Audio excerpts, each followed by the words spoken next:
Get this underway. 404 under the red banner. First up, Terror.org, a galleon being piloted by Coiler. Portside, Lumberjack and Hwacha, the Hades up top. They've also got a close range side of Carronade and Hwacha. On the back, Flare Gun. The team's also running the Valentine, a Mobula being piloted by Log Halley. Top deck, Mercury. They've got two Artemises on the lower decks, actually, and a pair of Flares on the upper deck. Huh, interesting. For the blue team, we have the Solus Ordom, once again, a Pyramidion piloted by Hillerton, sporting that Hades flak mid-range DPS with Artemis and Flare Gun on the side. And to wrap things up for this match, the LibQT, a Pyramidion piloted by Lydia. That is Gat Caro, the good old ramming build, with Banshee and a Flare Gun on the side. And before we get into combat, I do want to point out what I was just talking about, where one person brings the Phoenix Claw, one person brings the Kerosene, is exactly what 404 is doing right here with Elderon Nigel has brought the Phoenix Claw and Coiler has brought the Kerosene. I see, interesting. So they're actually gonna be trading piloting roles. That's really interesting. Yeah, and they've given the commander slot to the one with Phoenix Claw, which is, obviously the combat engineer, and given the combat pilot rather, and given Coiler who is not in the commander slot, the Kerosene for positioning, and so that's good. So when they're in combat and they're probably going to need the Phoenix Claw, there will be the ability to communicate between the people on the helm.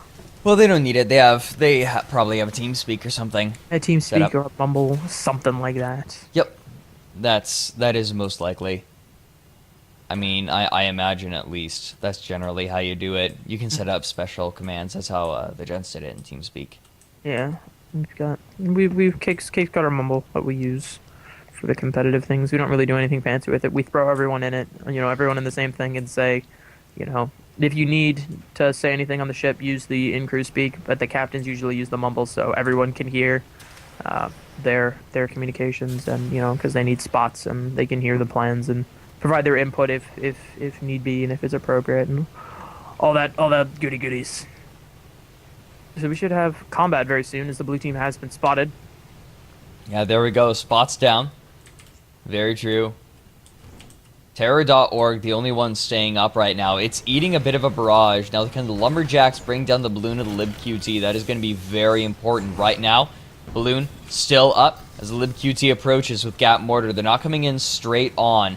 They're trying to move just a little bit because the Hwacha's coming in. Do they get the disables? Yes, yep. They do. Front two guns are out. Their hull is not in the best of positions either as the Valentine pulls up. Mercury does take them down. Will someone jump down to the lower flak deck? Did they sport that this time? No, they brought double flare this time around. Uh-oh. I wonder why I guess they figured the left and rights are utilities anyway. Maybe. I don't know. They just wanted the stronger repair, but now the LibQT is punishing them for it. All this Mobula has is close range as LibQT moves in closer with the Gatling Carronade. Artemis is doing an okay job keeping the guns down, but not for much longer. Gatling going into the hole of the Valentine. Artemis shuts him up. Terror.org is all out of hull, but the flak has nowhere to be found as the galleon is able to pull behind a little bit of hard cover, a lucky little jut out from the mountain here as Solus Ordom turns its attention to the Valentine. Yeah, Solus Ordom, I wonder if it's going to stay on the Terror. Nah, it's just going to leave it. It's going to leave the Terror behind, which makes sense. Hwacha goes out. Not a single rocket lands. Hades lands. Does not do a whole lot, though. Valentine has collided with a rock, which hurt them real bad. They lost all of their hull. They lost all of their balloon. And they lost a lot of altitude as well. And the LibQT is the one with that Gatling Carronade, so absolutely not the position that they want to be in. Valentine's has half balloon, no engines, hardly any permahull left. The armor comes back up, but it looks like they're going to get nudged down into the ocean. Goomba Stomp is going in. Gatling Caro, there they go. Ocean, right? Ocean? I don't know, it's a fjord. Ocean. Terror.org coming in here. Yeah, it is in a 2v1, and although it is a galleon, I don't know how long they'll be able to suppress. Yeah, I know. They only have one Lumberjack on this thing. Double Lumberjack is something that's been popular recently, but Not running it, obviously, here. They're trying to run double lockdown, both balloon and component, but against two Pyramidians, it's not going to do a whole lot. It's notoriously difficult to keep front guns on a Pyramidian down, even if you can manage to take them down. Yeah, I mean, because you've got two people working on it. One of them is usually a gunner, and that pipe wrench can get a light gun up fairly quickly. I think there's only 1 or 2 strokes difference between a spanner and a pipe wrench. Yeah, it's not a whole lot. Okay, fortunately, the Valentine was able to spawn fairly close by. Terra.org, however, does lose hull. These flaks are in effective range. There they A little go. bit late. Yeah, giving the Valentine time to come up into arcs on the libqt, almost out of hull. They've got 1 or 2 more merc shots in them until they're done for. We go lib. Well, which ship are they targeting right now? Looks like they're going for the libqt. Libqt is turning to face the Valentine. That's going to leave the Solus Ortum fighting the Terror.org. And right now, the Solus Ortum is right in arc of that huge broadside of the Terror. Yeah, as soon as that watch does finish reloading, it will be unleashing a nasty barrage, but their hull goes out. The flaks are still nowhere to be found. No, they were on repairs. They were afraid, even though the Valentine was targeting the libqt. Terrible, terrible mistiming right now as libqt drops down, loses armor, loses almost all their hull. Yeah, Good golly, that's close. That Hades and that Lumberjack have been landing pretty well. Solus Ortum loses hull in the middle of a Watcha barrage, and that hits them real hard. Oof. They do go down. libqt managed to lose a lot of permahull there, even though only a Hades and a Lumberjack were on them, and that's because of the secondary damage of those two weapons. Fire is only slightly less effective than explosive against the hull, and Shatter doesn't do too bad against permanent hull either. So even though there's no explosive weapons between the Hades and the Lumberjack, they were still able to chip quite a lot of the libs permanent hull away. libqt trying to approach the Valentine right now. I believe it's going to be fruitless, though. The Mercury taking its good sweet time firing, trying to take out the guns. I think they'd just be better off targeting the hull. Yeah, they do take out one of the front weapons with that. Artemis comes up fairly quickly. Valentine is almost out of room to retreat as libqt is coming in real hot. Valentine Crunch. Doesn't quite manage to evade up as that carronade went in there, but a little much, but they're able to dodge behind the libqt. And very slowly, the Terror.org maneuvers into position, but it's pretty far away. Will its shots be able to land consistently? Yeah, 404 hasn't had the best shots today. Last game, they were missing a lot of their mercs. Valentine is making the controversial decision to not even target the armor and just go straight for the guns, which I disagree with, personally. If they were just firing at the libqt, they would have destroyed it. Yeah, but they don't know how low the libqt is. They see that damage. They can see it. They know it's beneath about a third, but it could be just barely a third or hardly any hull, as we see now. They did manage to get out without any perma damage, as libqt does collide into the earth here. Probably. Well, wait a minute. It might actually be getting out of arcs of Terror.org.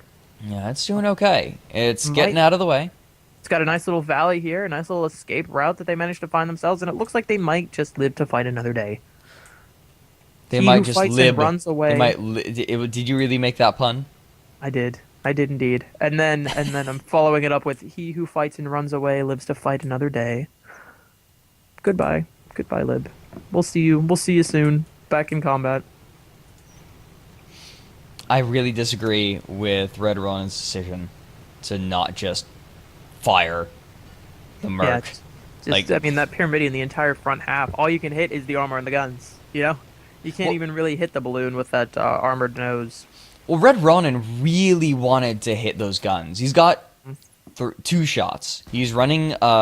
He's an engineer, and he is running charged. So he only has 2 shots, and he really wants those guns down. But if you're gonna take charged, hit the armor. If you really want it for that gun disable, bring heat sink. Yeah, because you get 3 shots, and it's still 1-shot weapon disables. libqt is taking Hades fire, Mercury fire, Artemis fire, and ground fire. Yeah, as they just hit the earth there, I guess trying to get behind a little bit of cover.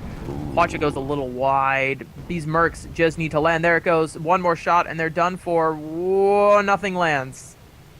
Nothing lands. Wow, that was certainly a panic moment for the crew of the libqt. 404's guns have been way off. Well, today. Look at the ranges that they're firing at. Look how far away they are. Even in medium range. Even in medium range, their shots have been going wide. Their Hades have been okay when the opponent's stationary are approaching them dead on, but I think they would be doing a lot better if their gunners were a little bit more on point. So you're saying they'd be getting more kills if their shots were landing? Yes. Do you think they would have survived more if the engineers were repairing? Yeah, that's also a factor. In this game, you What you about need the to pilots? What shoot do they the do? enemy Okay. to destroy them, Okay. and the engineers repair Okay. to keep the ship alive. Oh, is that how it works? Yeah. What do pilots do? Um, you know, Morale? I'm still not sure. Maybe I'm one pretty day- sure. I'm pretty sure they have a morale ability. Okay. Okay. Like they can use it and make everyone feel better. Oh, that's nice. Wow. I don't know about any other specific functions though. I mean, it's what we have here, Oracle, is a variation of the popular game Sports Ball, where what you have to do is you have to do your best to score points while simultaneously deter the enemy from scoring points. Okay. And whoever is able to do the best combination of those two things usually wins. Okay. That's what we have going on here. I suddenly understand this game way better. Right now, both teams, they've spotted each other. They just want to fight. 404 recognizes they've been having a little bit of trouble landing their shots. They just want medium range. 4.5 minutes left on the timer. Valentine firing mercilessly at the Solus Ortum, which I believe is the wrong target. LibQT now eating fire. Terror.org pulls in close and just unleashes on the LibQT. LibQT is inside of Hades' arming time, though, so they're not doing maximum damage. And LibQT is so close. One more shot needs to land right now, and they're done for. And no. It went into the balloon. It went into the balloon. And now the watch it goes, but it's too late now. Valentine is in trouble. Both these Pyramids have just closed in, but he does what Mobulas do best and just rises up and over. Rises over his problems. Solus Ortum is right there to deal with it. Terror.org right now firing in, but Valentine's still going to be the target. Watcher comes out, disables those front guns. That is going to slow them down a lot. Now the Solus Ortum dropping down. Their armor's down. They're eating a lot of damage. Yeah, wow, that was... Jeez. Meanwhile, LibQT is still alive with hardly any hull left. They've had 2 armor breaks with that tiny, tiny bit of hull, and they still have not... 404 has still not managed to take advantage of that, and they just have no idea how low the LibQT is. Valentine loses its armor and almost gets destroyed. The Echidna does so much damage at medium range. Yeah, and armor down, Echidna finishes it. Terror.org is not in the best position either as LibQT. The only reason their balloon is up is because they've fallen out of arcs. Banshee is sinking.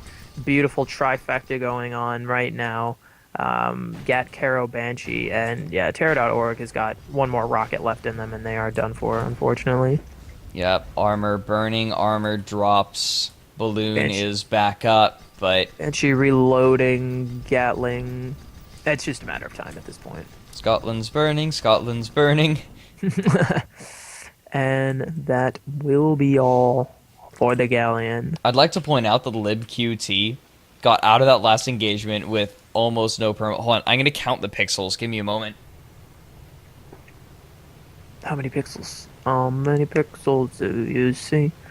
How many pixels on the LibQT? 4 pixels. They you have 4 gotta pixels. 1 pixel. 2 pixels. How many pixels wide is a widescreen monitor? 1 pixel. We're going to be here for a while, kids. Grab some sustenance. The number of the day is 1280. No, boy. Brought to you by the letter Sony. And by the number 1920 by 1080. Oh man, I got an HP. I actually have a ViewSonic. Mm. It's pretty good. I have no idea I like how old this monitor is. Got it from my parents, so this thing could be like 10 years old for all I know. But it's working for me, so I ain't complaining. If the LibQT survives this barrage, I'm gonna eat my hat.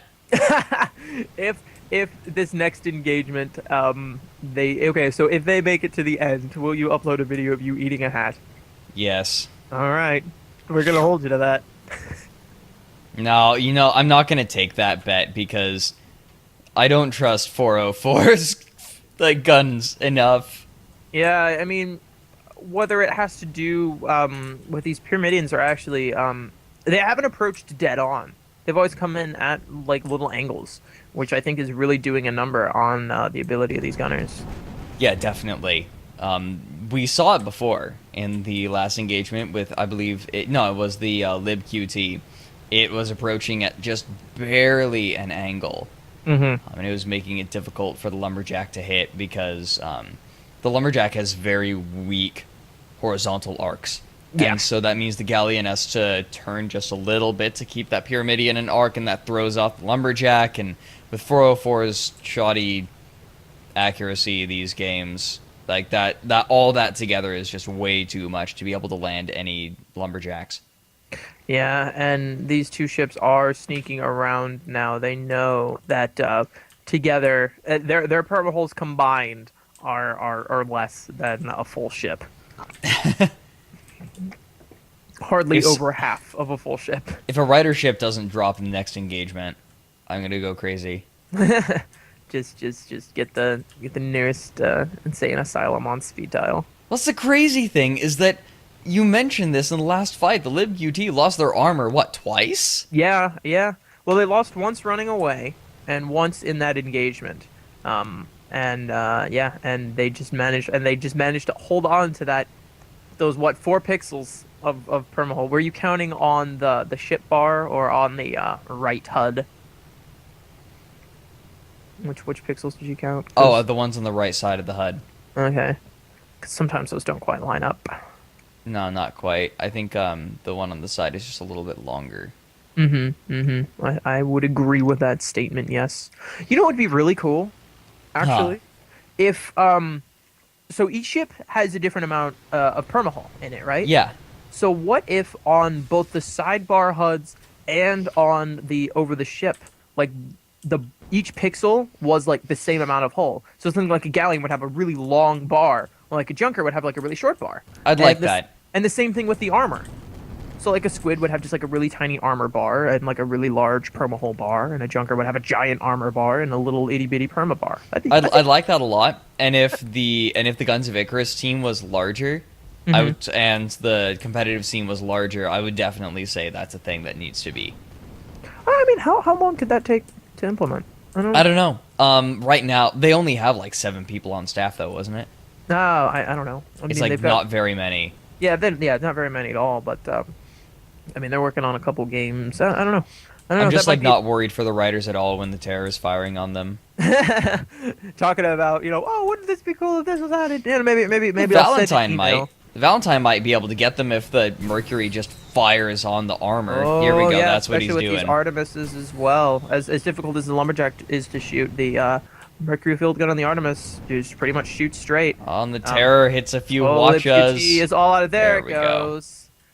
Now I don't have to eat my Finally. hat. Yeah, all right. Your hat breathes a sigh of relief, I'm sure. Solus Ortum says, whoopsie daisy. With Well, no my- buffed engines, though, this retreat is going to be long. Yeah, fortunately for them, that Hwacha collided with the top of their balloon and not with their engine column. There's a buff hammer. Their balloon is out, so they will be able to move a little bit faster, but they are heading right for this little bit of... Oh, they did hit it. No. Oh my gosh, that might have just sealed their fate. Oh gosh, that Hwacha just barely missed them. We need a couple Artemis rockets and they're done for. There we go. They were moving from a clean escape to death just based on this one little rock. That was really disappointing. Yeah. Whee! The journey of 1,000 miles has ended with a single misstep. Wow, that was unfortunate, I think is the word to use to describe that sort of situation. Now, only 6.5 minutes of reserve time remaining that just got communicated by Velvet. And the riders were up. They were up 3-1. And I don't think... They generally don't like running out the clock, which is why they attacked. But I feel like at that point they should have with their permahull so low. Maybe they just wanted to go in do as much damage as possible so they could close it out. Yeah, But maybe they wanted to get that permahull advantage. You could do at least one little bit of permahull to one of these ships, and then that puts the game in their favor if it does time out. It is called based on if the score is tied, it's based on whoever has the most amount of permanent hull. But both of these ships right now have got they're brand new. yep, LibQT right now. is moving on the Terra.org though with that Gatling and that Carronade, so that might not be the case for long. Balloon goes down, Ram goes into the armor. Pretty slow Ram There it though. goes. Yep, the slow ram, but a couple flaks do indeed connect. A couple Artemises go out. Terra.org is definitely the target of this forward charge. Yeah, Artemis chipping away at the permahull right now. Echidna not doing a whole lot yet. LibQT gonna follow the Terror down using that Banshee to great effect. I was expecting more from that Banshee this game, but now it's proving to be very useful. Balloon down, Terror's gonna drop, it's gonna bottom out. It usually wouldn't be that bad for a Galleon, but they need that permahull, and armor comes back up, but that's not gonna help it. Goes right back down. Valentine is out of hull. Flax going just a tiny bit wide on most of those. One or two do connect, and a little early this time, but it's with both of these ships closing in. Valentine, it needs a miracle to survive this. Gatling gonna rip through the armor. Echidna comes out a little bit late, but it doesn't matter. Timed well enough. Riders pick up game number 2, 5-3, and they move on to the semifinals to face those who got a bye, the trading troops. Lydia saying GGHB. I think she's after my job. I think the riders are after me, man. It's only paranoia if you're wrong. I like that. I'm gonna write that one down. Anyway, congratulations to the riders for winning this first bout. We'll be following them to the semifinals, as you mentioned.